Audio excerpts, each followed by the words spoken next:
পিছনে বাড়িটা দেখেছেন? ভাই ভাই দেখেছি, বাড়িটা দেখেছি। এই বাড়িটা আমি বানালাম। কি আপনি বানাইছেন এই বাড়ি? হ্যাঁ আমিই বানাইছি। এই যে চার সাইডে যে সয় সম্পত্তি দেখেছেন? হ্যাঁ হ্যাঁ, এই সম্পত্তি তো দেখেছি। এই সয় সম্পত্তি সব আমার। তো আপনি তো ভালোই। হ্যাঁ আমার পয়সা কড়ির অভাব নেই, মোটামুটি পয়সা কড়ি যা আছে কয়েক কোটি পয়সা খরচ হয়েছে বাড়ি বানাতে আমার। কোটি পয়সা এই তো তাই মনে হচ্ছে। আপনি মনে হয় চকিটা কিনতে পারবেন এরকম বাড়ি? না না দেখেছি তো, এই না কই দেখেছেন? এই ফার্স্ট টাইম। হ্যাঁ এই তো দেখি। আমি একটা জিনিস আপনার এদিকে আসেন। হ্যাঁ এই কান্ডা এই বাড়ির পাশে। হ্যাঁ হ্যাঁ নিয়েছি। শব্দ আছে দেখেছেন? হ্যাঁ টাকা খরচ করার শব্দ মনে আসছে। এরকম শব্দ সব জায়গায় হয় না। এই দুটো পয়সা খরচ হয়েছে তো এই জন্য শব্দ। কোটি কোটি কোটি কোটি দুটো না, কোটি কোটি পয়সা খরচ হয়েছে বাড়িটা বানাতে। কোটি কোটি।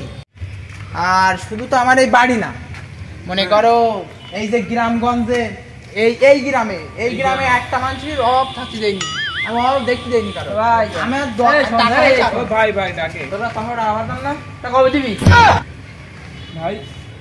আর তুমি রে ফাও লেখা শুনতে যাও 500 টাকা পাবো। ভাই তোর টাকার গাছ তোর টাকা দোকানই পড়ে যখন মানুষের সাথে মান সম্মান টাকাটা দোকানে আমার টাকাটা হাত ধরতে পড়ে। দরকার একটু বাড়াই দেবেন 50 টাকা পেজি খেতে দেবেন। তোর সন্ধ্যেবেলার দিক টাকা নিষ্কান্তি চলছে, এখন আমার মান সম্মানটা খাই করিস না। আরে ভাই ও তো পাগল, গ্রামে শহর পাগল। 500 টাকা পাবো বলছিল এটা কে দিবে? আরে না ও গ্রামে শহর পাগল হিসেবে জানি, ওর ব্রেনটার হালকা সমস্যা আছে।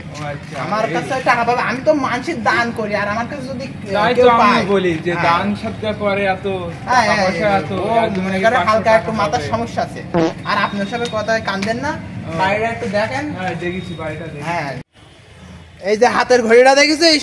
ভাই ভাই দেখেছি, এ তো কাটা চলছে না। এই মিয়া ফাও কথা বলে, এটা রোলেক্সের ঘড়ি। আর আমরা এখনকার বড় লোক না, আদি বড় লোক। আগের আমলে আমার দাদা হেলিকপ্টারে গরু বেঁধে বে করতে।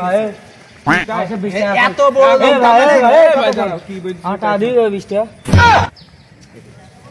এ ভাই কথা কর, টাকা দিই কবে তাই বল। শোনো ভাই, ওরে ভাই টাকা দিই কবে? টাকা আরে ভাই টাকা দিই কবে তাই বল তুই। টাকা দিই কবে? আমার পুত্র কাবা মারিস? তোমার কাছে টাকা নেবেন রওনা তো পেজি খাবে হলো। তাই কাবা মারিস? টাকা পাইছ না? পেজি কাবা মারার টাকা পাইছ না? আরে ভাই কি করছিস? শালা মান সম্মানটা রাখলো না। মনে করলাম আজকে সন্ধ্যাবেলা রমানের কাছে পেজি খাওয়ার টাকাটা এর কাছে বের করলাম, চাপা চুরি নেই শালা একদম।